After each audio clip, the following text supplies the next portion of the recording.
If you suddenly got the chance to go back 10 years, what would you do? Memorize lottery numbers to buy a ticket? Or make investments based on future memories?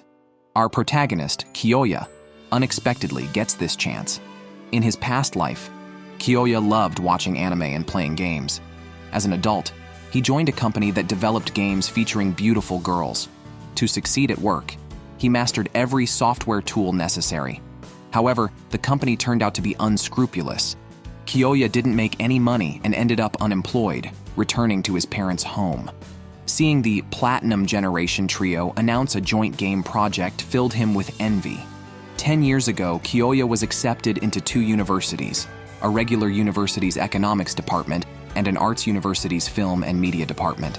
He took the entrance exam for the latter because of his love for games, but ultimately, he did not attend the art university. The trio from the Platinum Generation, who were of the same age as Kyoya, met at art university. Had he joined them, perhaps he could have become a successful game producer. Looking at the art university acceptance letter his sister brought him, Kyoya realized he shouldn't dwell on the past and needed to find a job. After being rejected in a job interview, Kyoya saw a red-haired businesswoman on a bridge. Thinking she was about to jump, he rushed to stop her. It turned out to be a misunderstanding. The woman, named Eiko, was in charge of a game project at a critical development phase. Her staff had violated their contracts and left, leaving Eiko in a difficult position. Where could she find someone who could plan, edit, know operations, and have contacts with illustrators? Kyoya, hearing this, thought it was a perfect match for his skills. Thus, Kyoya unexpectedly got the chance to join a major gaming company, which was responsible for the Platinum Generation's joint project. Eiko, whom he met the day before, turned out to be his boss. Kyoya's initial job was to compile data. Thanks to the skills honed at the unethical company, he worked efficiently, managing the workload of 10 people. After 2 months, Kyoya became the top performer in the company. Eiko felt like she had discovered a gem. Although their department was often criticized by the neighboring mobile game department, this project was the company's anniversary celebration project, and Kyoya's favorite illustrator, Shino, was one of the Platinum Generation trio. 3 months from becoming a regular employee, he still hadn't received the script. Eiko sadly informed the team that the management had decided to freeze the project. Kyoya was devastated again as the project team disbanded, and his contract could not be renewed. Back at his parents' home, he looked at the Art University acceptance letter in agony, wishing he could have been classmates with the Platinum Generation and progressed together. Thinking this, he fell asleep, and when he woke up, his sister was wearing a school uniform, and many novels he had bought were missing from his bookshelf. His game console and phone had turned into older models. Looking at the calendar, it was suddenly 2006. He had just received his Art University acceptance letter. Could this be the start of a rebirth I get rich overnight by buying Bitcoin? This time, Kyoya enrolled in the film and media department at Art University without hesitation. Instead of living on campus, he rented a shared house nearby. Upon arriving, he didn't see any roommates and simply cleaned his room and went to sleep. Kyoya even dreamt of his previous company and woke up from the nightmare in a daze. Turning his head, he was surprised to find a girl next to his bed. "Brother, life is getting crazier."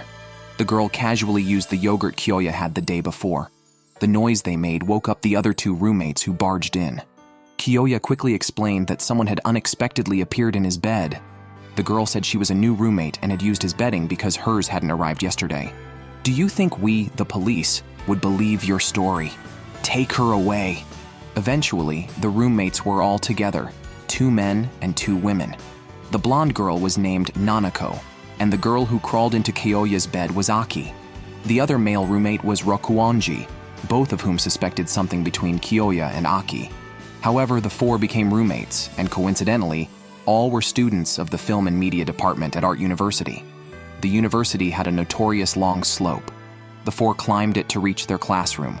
After seating separately, Kyoya met a new classmate, Hikawa. They talked about sports, and Kyoya realized how different the sports world was 10 years ago. Many trendy jokes, like a certain dual-wielding style from an anime not yet aired, went over everyone's heads. With over 100 people in the classroom, a red-haired professor entered and asked everyone to share their post-graduation dreams and goals. He then informed them that out of 135 graduates last year, only 8 achieved their ultimate goals. Art University differs from regular universities as living costs money, and this field doesn't pay much. Choosing this major is a gamble on one's future, but the professor didn't dislike these risk-taking students.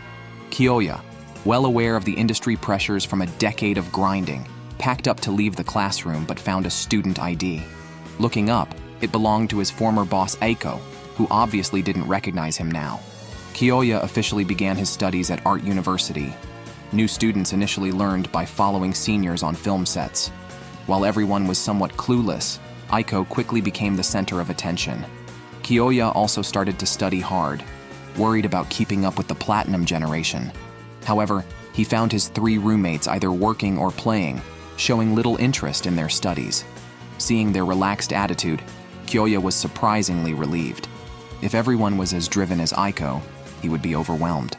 During a quiz on the 10 rules of creation, Kyoya had no clue, while Eiko answered the 9th and intentionally tossed the last one to Rokuanji, who was asleep.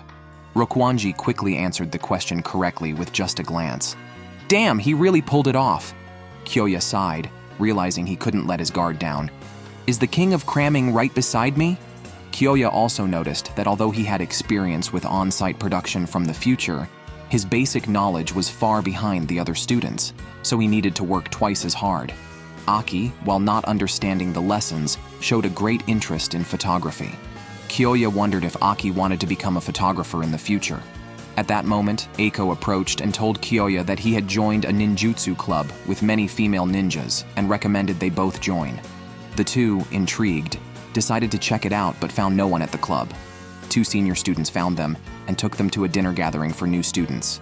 After 3 rounds of drinks, Kyoya asked Aki about her future dreams, only to find she had fallen asleep.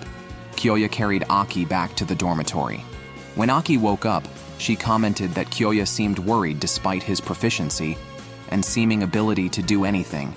Kyoya mentioned he didn't feel particularly talented at school, to which Aki responded that he was amazing, skilled in cooking and cleaning, and most importantly, he always persisted in doing things well. Seeing Kyoya, she felt inspired to work hard too. Back at the dormitory, Aki said she was going to sleep. After resting for a bit, Kyoya found Aki's backpack still there and went upstairs to return it, only to accidentally see Aki drawing. The drawing was of his favorite artist, Shino. Kyoya couldn't help but laugh and cry at how everyone seemed to be hiding their talents from him. Unexpectedly, traveling back 10 years, Kyoya and his 3 roommates started sharing a small and lively house. Soon, the professor assigned the students to make a short film of about 3 minutes, which would be critiqued by the entire class. The theme was time. The 4 roommates formed the perfect team. Rokuanji as the director, Aki on tech, Nanako as the actress, and Kyoya as the planner. Kyoya unexpectedly found out that he and Nanako worked at the same convenience store and became curious about her reasons for attending Art University. Nanako, born in a small town near Lake Biwa, always dreamed of seeing the larger world, often daydreaming at the train station. Kyoya empathized deeply, having felt lost at a train station in his past life. After a chat, they packed up and left, which significantly improved their relationship. However, Kyoya decided to delay submitting the detailed project to the professor. Returning home, he found Aki asleep at the desk. Worried she might catch a cold, he woke her up and asked why she chose to attend Art University. Aki confessed that she had always struggled academically and wanted to find a skill she could excel in. She was young and often daydreamed, frequently missing her stop and having to wait for the next train at the local station. Consequently, Kyoya, Aki, and Nanako became regulars at the station. This sparked an idea in Kyoya. He proposed a short film set at a train station, capturing a woman aging from youth to old age within 3 minutes, portraying the passage of time. Nanako and Aki nodded in agreement, and Rokuanji rushed to his room to write. He emerged half an hour later with a plot outline that everyone liked. Then Rokuanji pulled Kyoya aside for a chat. He had a similar story outline written in his notebook, which Kyoya quickly assured he had not seen as it was locked. Rokuanji was shocked that Kyoya's idea matched his own. Kyoya was stunned too. Aki's words had inspired him, but the story felt familiar, possibly from his future self seeing it somewhere. He wondered if he had inadvertently taken the story from a future Rokuanji. Rokuanji wasn't suspicious. and was even pleased knowing the strong emotional potential of the train station for storytelling. No one else at Art University had noticed this, so Rokuanji had been researching alone. Finding Kyoya had chosen the same theme. Rokuanji saw him as a potential talent for collaboration. The four began working on the script, but faced a problem. The story was too long. Rokuanji, the scriptwriter, disagreed with making cuts. He asked Aki and Nanako to save time on storyboarding and dialogue. A disagreement loomed, so Kyoya explained that exceeding the time limit would cost them marks. Rokuanji, caring more for quality than grades, left first. Nanako criticized Rokuanji's perfectionism. Later, the three met a senior pretending to be hungry and escorted him back to his club, only to find they were being recruited. Nanako and Aki agreed while Kyoya hesitated, unsure how to communicate with Rokuanji. He went to apply for shooting permission at the station but found Aiko's group had chosen the same location. Aiko declared a competition for the best project. Kyoya, determined not to give in, took the application to the professor, who knew about the argument with Rokuanji. The professor then discussed a recent film script that was well written, but poorly planned, leading to a dragged-out and unimpressive story. "If it's just about good writing," he said, "why not write a novel? The role of a scriptwriter is to distill the essence and discard the rest." Kyoya realized his mistake and immediately went to talk to Rokuanji. His sincere attitude truly moved Rokuanji, and together they finalized the script. However, during the filming phase, Rokuanji discovered that he had borrowed the wrong equipment. Instead of a video camera, he had a DSLR, which was not suitable for filming movies.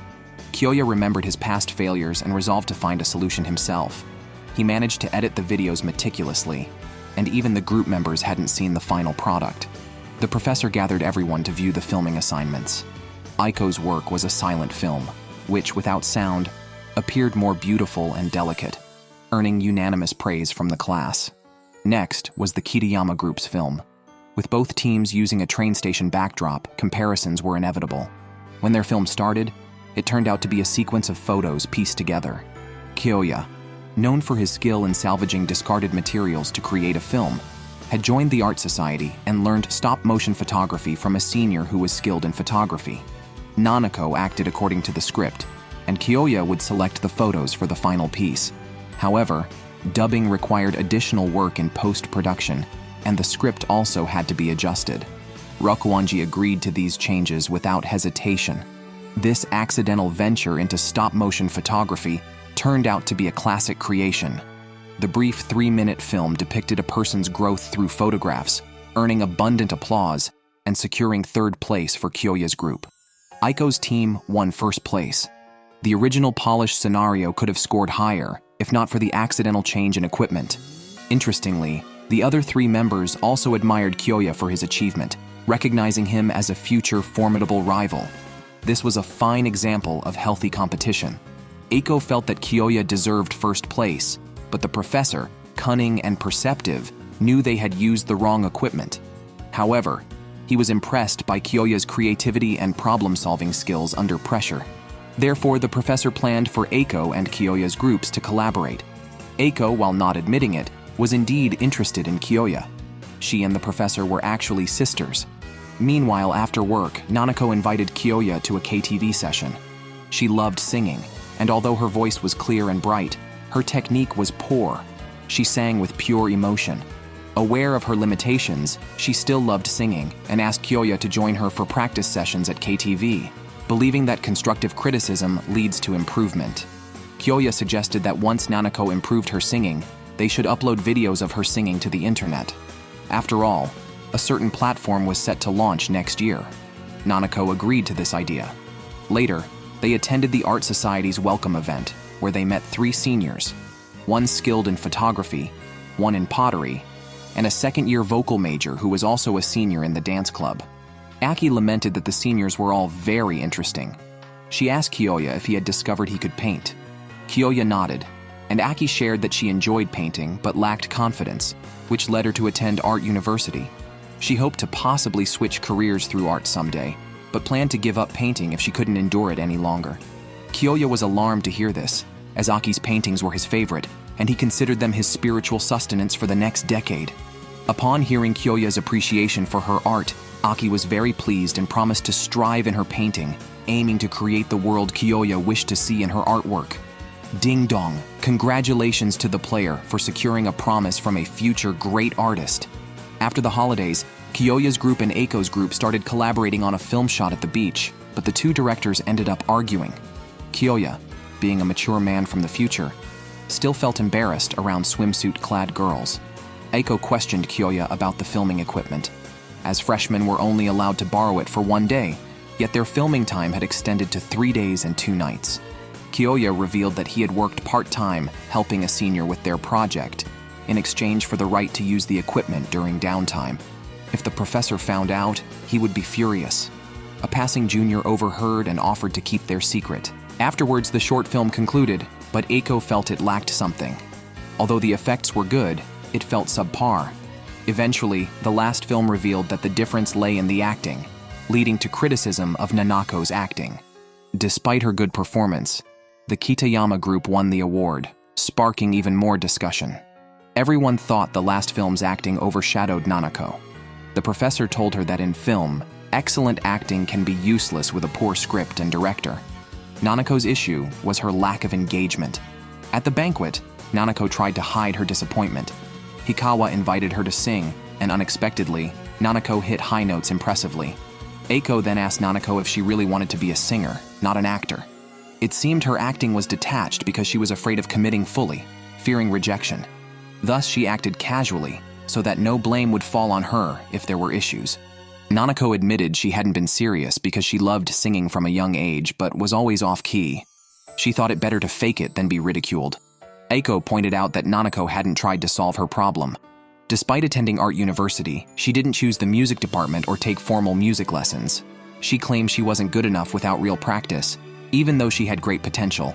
Eiko encouraged her not to be confined by others' words. Nanako left the celebration angrily. After her departure, Eiko realized it was best for her to leave as well.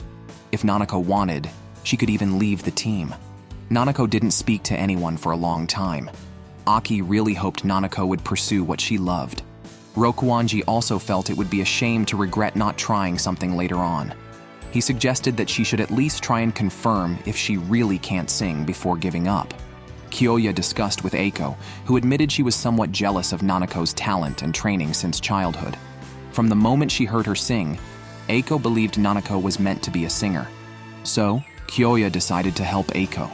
He learned from the club about the upcoming campus festival at Art University, which attracts countless visitors each year.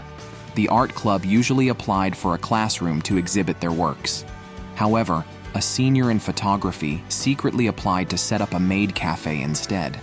The plan was irrevocable, so a senior in pottery punished him with a beating, though he insisted on seeing the pink-haired maid. Speaking of pink hair, Kyoya remembered meeting Keiko, a pink-haired senior. He was surprised when Keiko actually appeared. She had long graduated and was now in a famous gaming club. Having heard about Kyoya's impressive filmmaking from other students, Keiko wanted Kyoya to help her with a game project. This matched his expertise, but Kyoya had no time at the moment. He politely declined Keiko's offer, but she told him he could come to her anytime if he changed his mind. Kyoya was still worried about Nanako. In his previous life, he had handled a game theme song project. The budget was only enough for hiring a singer to record. Eventually, Kyoya learned audio mixing himself.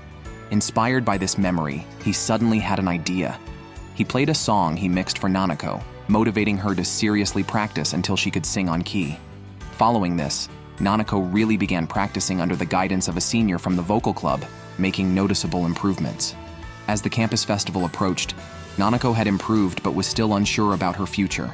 Kyoya told her that finding something she loves and sticking with it was already commendable. If Nanako remained confused, she could discuss it with him any time. Moved, Nanako hugged Kyoya, and then shyly let go. The campus festival began, and the art club ended up running a maid cafe after all, with Keiko coming back to help. Kyoya ended up cooking alone in the back kitchen due to the cafe's success, and the team hardly went anywhere else for the first 2 days. Rokuanji came back from work to find them collapsed on the ground. Kyoya said the sales target had been met, so they could request to rest early tomorrow and enjoy the last day of the campus festival. The next day, Kyoya saw Eiko outside the cafe. Eiko actually wanted to apologize to Nanako while coming to see a movie. Learning that Nanako had started practicing singing, Eiko was relieved and joked about not wanting to eat the Momo pancakes. Later, Kyoya and Aki strolled around the campus festival. They entered an art exhibition where Aki paused in front of a painting. The style was similar to Aki's, but the artist was someone else. Kyoya found it somewhat familiar but was too tired from the past few days and suddenly fainted in the art room. When he woke up, he was resting on Aki's lap. Aki was gently stroking his head, expressing fondness for Kyoya due to his previous encouragement and support. Just as they were about to kiss, a phone call came. They hurried to the scene where Nanako and Rokuanji were also present. The festival had invited a headline singer, a level of performer typically beyond the reach of Art University. They had invited him before he became famous, and he had agreed but suddenly canceled to record a major show. Now, the stage was missing a singer, so Kyoya suggested Nanako try. The host had not yet announced the mystery guest, and the senior from the vocal department agreed, noting Nanako's powerful voice. However, Nanako was very nervous and ran off, prompting Kyoya to chase after her. Having lived an extra decade, Kyoya knew that sometimes people just need a chance to perform. Instead of giving up, he encouraged Nanako to take a risk. Meanwhile, Rokuanji, wanting to support Nanako, dressed up as a performing clown. Kyoya showed Nanako a video he had edited. Her song was already online and had been praised by thousands, so she was no longer afraid. Initially, the audience was puzzled to see a maid-clad girl on stage, but when the intro to a song by Haruhi Suzumiya played, they realized Kyoya had a taste for nostalgia. It was then Kyoya realized that Nanako was Nana from the Platinum Generation trio. After the performance, Nanako wanted to thank Kyoya, but instead saw Aki kissing Kyoya by the pond. This moment brought back painful memories. Since realizing the relationship between Aki and Kyoya, Nanako had been observing them, feeling uneasy. Meanwhile, Rokuanji also went home. The professor mentioned that Rokuanji hadn't attended classes for a while.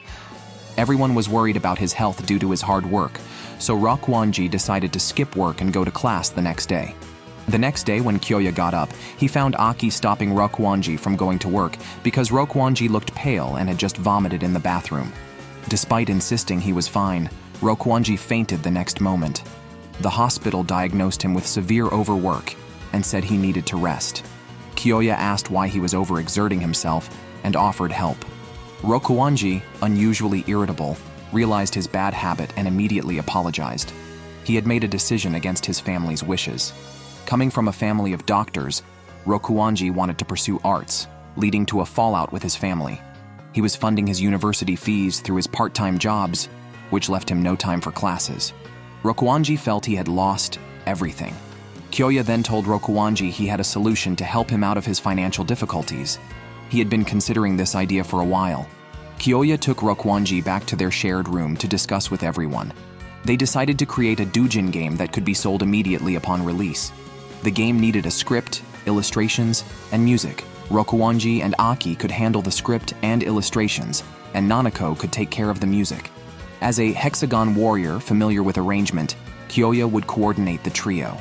Kyoya then approached Keiko, explaining his intention to earn money to pay tuition fees by May, hoping to leverage her connections to sell their doujin game under the name of her gaming club. Keiko agreed after understanding the situation, but demanded a product that would sell well. Kyoya, having returned from 10 years in the future, knew that fantasy games were declining and campus games were becoming popular in 2006. He decided to develop a romance game set in a school. Rokuanji was intrigued and pulled Kyoya into a discussion. When the topic of romance in school came up, Rokuanji wondered if it might include risque content. Kyoya confirmed, joking about the thrill of driving without a license. However, Rokuanji was still very shy, and neither Aki nor Nanako knew much about such games. Kyoya then showed them some appropriate games to try. That night, Nanako screamed, questioning if it was even permissible to play such games. Meanwhile, Kyoya contacted the artist he had seen in the art museum, who had a style similar to Aki's, and the artist readily agreed to illustrate for the game. Following Keiko's recommendation, Kyoya bought new equipment.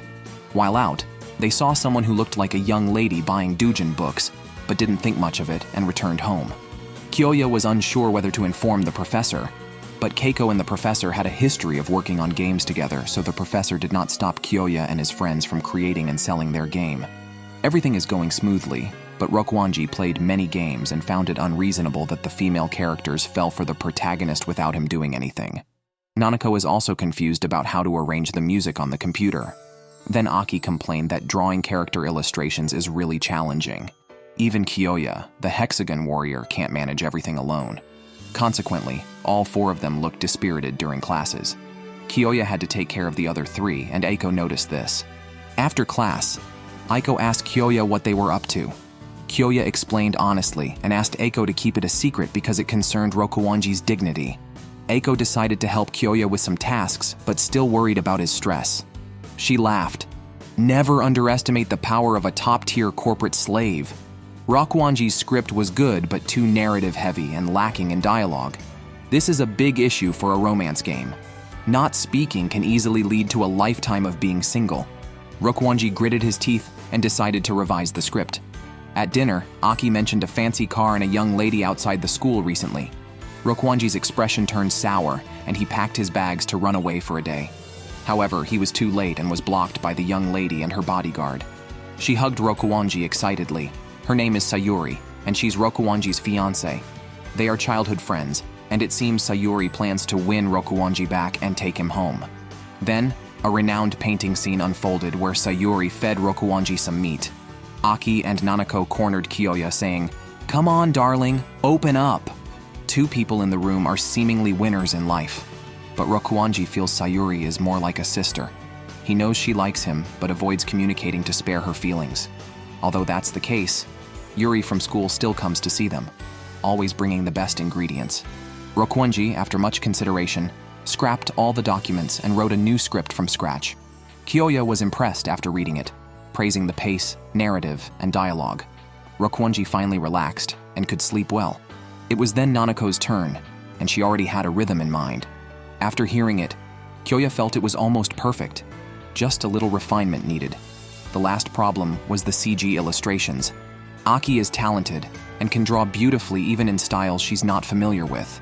When it comes to risque images, she pushed Kyoya down, jokingly saying, "For art, be prepared to sacrifice." Of course, it was just for posing reference. Kyoya discussed the script with Eiko. Eiko was impressed that Rokuanji, a proud person, would listen to Kyoya's advice and make market-friendly changes, showing his trust in Kyoya. Later, Kyoya accompanied Aki to buy art supplies. It was Christmas Eve, and Aki's hints were quite clear, but Kyoya still didn't catch on. After New Year's, everyone visited the shrine, and the game's development was progressing well. Everyone was happy to see the game half completed, scheduled for release in mid-April. Before that, Kyoya had to ensure the remaining production was finished. However, he encountered a major issue. Sayuri often hovered around Rokuanji. Nanako and Aki remarked that it was a miracle Rokuanji hadn't been won over, yet they too often stayed close to him. While working, Nanako asked Kyoya what he was doing in Aki's room the previous day. Kyoya was reluctant to say he was helping Aki with reference photos. During their shift, Nanako deliberately moved closer to Kyoya and confessed it was intentional, making Kyoya realize that Nanako truly liked him, and it wasn't just his imagination. Kyoya then sought advice from Eiko on how to handle the situation. Eiko questioned whom he truly liked. Kyoya said both were great girls, but his heart was set on his work. Eiko scolded him for not being clear, hanging the two girls along, which in her eyes made him a jerk, not a gentleman. Considering the need to maintain stability in the production team, Eiko understood but disagreed with his approach. She advised him to avoid being alone with either girl and to steer clear of the subject. Kyoya appreciated her advice, unaware that Eiko also had feelings for him. When Kyoya and Rokuanji were discussing the script, Sayuri came over and asked Rokuanji if he wanted to visit his family with her. However, Rokuanji had a falling out with his family and didn't want to return home. Disappointed, Sayuri left. Kyoya saw this and advised Rokuanji to rest, offering to handle the rest. After that day, Sayuri didn't return to the shared house. The quiet was bittersweet. A week later, Sayuri, accompanied by her bodyguard, caught up with Kyoya. She was leaving and wanted to confirm something due to Rokuanji's high praises of Kyoya, suspecting something between them. Kyoya vehemently denied it. He was straight as an arrow. Sayuri expressed that Rokuanji could have a happy life if he returned to his wealthy family. Could Kyoya truly secure his future? Kyoya couldn't guarantee it, but he was merely assisting on the path Rokuanji chose. Convinced, Sayuri asked Kyoya to look after Rokuanji before leaving. With the deadline approaching, Kyoya felt immense pressure, but decided to take a gamble, reminiscent of his past life challenges. He gave Nanako a piece of music, not to copy but to inspire a similar style to speed up production. Similarly, he provided Aki with storyboard examples to hasten her pace. Rokuanji also prepared an outline, but he pointed out a problem. If they proceeded this way, was there still a need for him to write? Wouldn't this just be pure plagiarism? Kyoya, however, applied business thinking from 10 years later to this issue. He told Rokuanji that catering to the market was essential, especially since he needed to earn tuition fees. Kyoya's confidence inadvertently made Rokuanji choose to believe him. Unfortunately, there was a sense of impending disaster. The game development accelerated, and Nanako completed the accompaniment and voice recording. Through Eiko's connections, Kyoya obtained the equipment needed for game production. With Eiko's cooperation, everyone gradually got back on track. At this point, Aki called about the final storyboard. She wanted to add some actions for better effects, but Kyoya, considering the lack of time, rejected the proposal. He suggested that Aki focus more on the nuances of the character's expressions. Although Aki was a bit disappointed, she chose to trust Kyoya. However, he forgot that the three members of the Platinum generation were actually best known for their creative talents. Kyoya's perspective was too mature, leading the group into a commercialized direction. With only 10 hours left until the game's release, everyone began working overtime to check for issues. They found numerous problems, and it took an entire night to fix the bugs. They couldn't even bother with typos by dawn. Ultimately, Kyoya and Keiko went to the Game Expo to sell the game. Keiko immediately recognized the game's positioning, a commercial product relying solely on visuals and common plots. After the expo, everyone breathed a sigh of relief. The three noted that they could only have come this far thanks to Kyoya's support. Overwhelmed by the joy of completion, Kyoya failed to notice their dependence on him. This is a flaw of human nature. When Aki and Kyoya went out to buy drinks, Aki asked if it was really appropriate to produce a game this way. Kyoya hadn't thought much about it. He just wanted to create a bestseller to help Rokuanji earn tuition. But the path had strayed along the way. Eventually, the payment came through, and everyone made a good amount of money. However, Rokuanji called Kyoya out. He told Kyoya he didn't want the money and planned to drop out and return home. Kyoya was shocked. Why? Didn't he already have his tuition? Rokuanji explained to Kyoya that he realized he couldn't support himself through writing. Initially, he thought everyone was on the same starting line, which is why he had a fallout with his family and came to Art University. He had thought Kyoya was just a nice guy, but Kyoya's potential was too strong. Kyoya easily solved problems Rokuanji couldn't, and with Kyoya shielding them, Rokuanji no longer knew how to create. Rokuanji also worked hard to earn money to stand on the same level as Kyoya. Use your talents to create better works. However, Kyoya can solve all difficulties. Once they lose Kyoya's help, they become incapable of doing anything. Actually, Rokuanji had already chosen his future pen name, Keiichi. Kyoya was shocked to realize that Rokuanji was the last member of the Platinum generation, but his presence caused the future genius screenwriter to give up writing. Keiko appeared in front of Kyoya and asked what was wrong. Kyoya was startled and suddenly remembered his wish to travel back 10 years and solve difficulties with the Platinum generation. But he forgot, even without his help 10 years later, the Platinum generation would still be recognized as geniuses. However, this time travel, due to his interference, made Keiichi disappear. Keiko turned back time again, and when Kyoya opened his eyes, he found himself 10 years later in 2018. Not only was he married to Aki, but he also became a father. Here, he was living in a future he had changed. After graduating from Art University and marrying Aki, they had a child. Kyoya had no memory of this period. He checked his contacts and found Aiko's number, called her intending to discuss, but Aiko asked him to come to the company early the next day for an urgent matter. Kyoya then learned that he and Aiko worked at the same game company. After breakfast, his wife and daughter sent him out. He arrived at the office confused, only to find Aiko was still his boss. She needed him to help solve problems. Apparently, Kiyoya had been solving problems since his student days. Indeed, Kiyoya accompanied the employees to visit the author's home. Although suddenly in the future, Kiyoya's experience remained. The Hexagon warrior skillfully convinced the author to open the door. The author, named Hana, was a well-known painter online and one of the game artists at Kiyoya's company. They were there to ask Hana to submit her drafts. Hana confessed she felt uninspired and had nothing she wanted to draw. Then Kiyoya noticed a particularly well-painted picture on her desk. He complimented the painting, which cheered Hana up immediately. She said it was inspired by a painter she liked when she first started painting. Encouraged by Kiyoya's praise, Hana decided to continue painting. Kiyoya was relieved that she would continue creating, but when he returned home, he found out that Aki had long given up painting. Now Kiyoya couldn't sit still, wondering why. Aki was once a talented artist in the industry, yet Aki said she felt uninspired. Kiyoya felt something was off, because initially, in the future, Aiko was the head of a top game company's department, a position much higher than her current one. Could it be that his entering university changed everything? Indeed, Kiyoya began searching for Nana and Keiichi of the Platinum generation. To his surprise, he discovered Nana stopped updating 10 years ago, and Keiichi had completely disappeared. Searching by Rokuonji's real name reveals his law firm, a shift from a genius screenwriter to a mediocre hobbyist. Kiyoya realizes he may have changed too much. He thought he was helping 3 people, but forgot to give them the chance to hone their skills, leading to their complete disappearance. Kiyoya returns home drunk, apologizing continuously to Aki. After putting their daughter to sleep, Aki, knowing Kiyoya is stuck in his past regrets, tells him that after Rokuonji left, they decided to continue making games. However, Aki gradually lost her understanding of why she painted.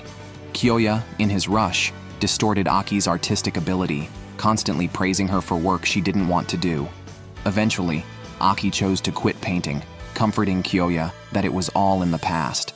Feeling guilty, Kiyoya has no choice but to continue. After 2 months in this world, Kiyoya quickly masters his job in social media development, leading Team B, while Aiko leads the high-performing Team A. Though initially unfamiliar with the workflow, Kiyoya adapts quickly, thanks to his Hexagon warrior skills. However, he worries whether this is truly okay.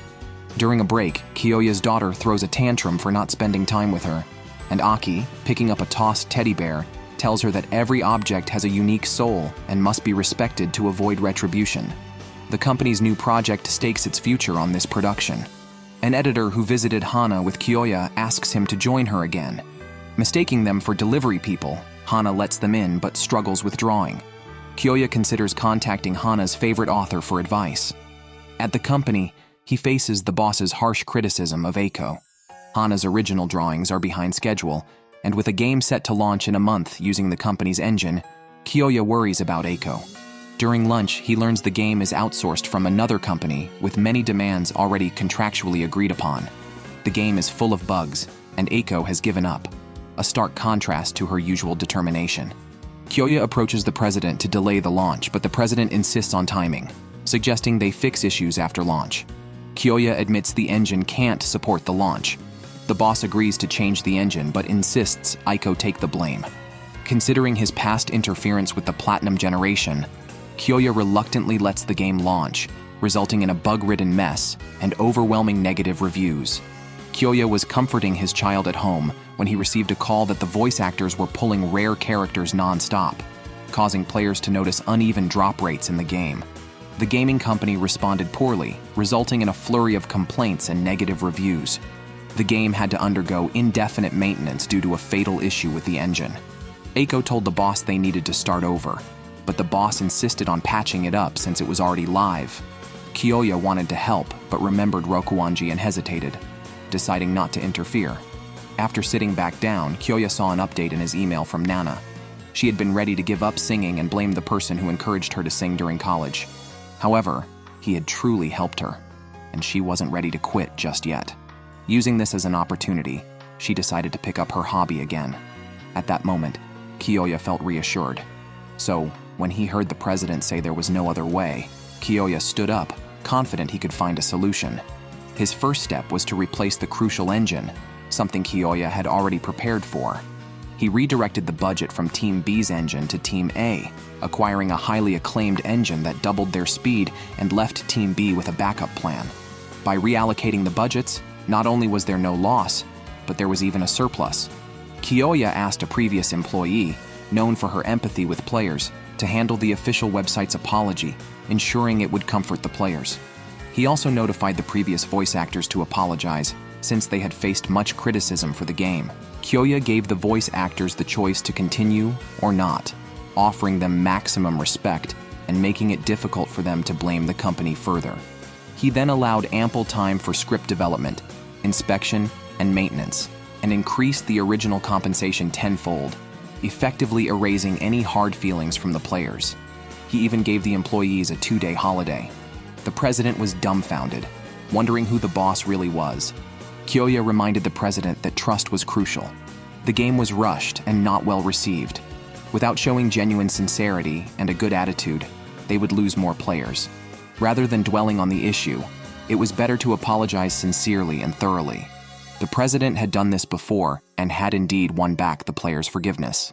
By reasoning with the president and appealing to his emotions, Kiyoya was given command. Later, Kiyoya met privately with the president, who was amazed at Kiyoya's courage. Kiyoya thanked the president for his trust and made a promise. Kiyoya then contacted the illustrator Hana with the artwork from their first game, familiar with the style. Hana talked about her past. In high school, her teacher critiqued her artwork as unskilled and emotionless. She almost gave up but was inspired by the illustrations in the game Spring Love. When Kiyoya showed her the sketches, it reignited her initial passion. She spent a week completing the original character drafts and agreed to work on the next new character. Kiyoya was relieved and the game pulled through. He planned to discuss future matters over lunch with Eiko, but found out she had gone to the airport. Kiyoya rushed to the airport, thinking he had influenced Eiko's decision and caused her to lose trust among her subordinates, leading to her resignation. Eiko criticized him for not contacting her by phone. She had considered quitting but had abandoned the idea. Kiyoya admitted he was too presumptuous, always thinking he was helping others but ultimately sapping their creative energy. Eiko, realizing Kiyoya truly felt this way, scolded him and asked why he never sought help from others. Was everyone around him so unreliable? In fact, Kiyoya had done nothing wrong. His intentions were good. Those he helped should not say otherwise. At least in this case, he definitely helped her. Passers-by curiously watched the heated exchange, quickly dispersed by Eiko's gaze. Eiko told Kiyoya that sometimes she wondered if helping him more in the past could have prevented this situation. However, the past is past, and at least Kiyoya changed Hana's mindset. Efforts were never wasted. Kiyoya watched as Eiko boarded the plane. Then, surprisingly, Keiko appeared again. Keiko asked Kiyoya if he wanted to return to a past timeline. In this world, Kiyoya was successful, with a wife and daughter. Was he really willing to give all that up to return to the past? Kiyoya wasn't changing the world for happiness, but to cherish what was important to everyone. Before leaving, he wanted to say goodbye to Aki. When he got home, he found Aki playing the game he developed, reigniting her interest in drawing after seeing Hana's art. She told Kiyoya she would create many paintings in the future. Kiyoya teared up, discussing her artistic dreams. After saying goodbye to his wife and daughter, Kiyoya followed Keiko back to the past. Before leaving, Keiko told Kiyoya that he had always felt it was despicable to use his foresight for personal gain, but Kiyoya never exploited others or made money unfairly. He simply earned their trust by genuinely helping others. Kiyoya wasn't a savior, just someone who stepped into the past. Kiyoya woke up and realized he was back in the timeline when Rokuwanji was planning to drop out of school. He decided to talk to Rokuwanji again, this time not with an unfair advantage, but with a passion for creativity. Although Rokuwanji had already left school, Kiyoya knew he hadn't given up on creating yet. Regarding Nanako, Kiyoya encouraged her to accept the club's invitation to sing, but this time he planned not to help directly, hoping Nanako would create independently. However, Aki's situation was not optimistic, as she still couldn't find joy in painting. Kiyoya was contemplating how to inspire her when he unexpectedly met a young Hana on the street, carrying the game they made. Through Hana, Kiyoya inspired Aki again. He decided to reboot the game Spring Love and sought Eiko's help, just as Eiko had said 10 years later. She would agree if Kiyoya asked. After making the decision, Kiyoya headed to Rokuwanji's hometown. Genius screenwriter, bring it on! Hand over the second season quickly. I can't wait to see how the protagonist conquers the Platinum Generation trio in 3 days.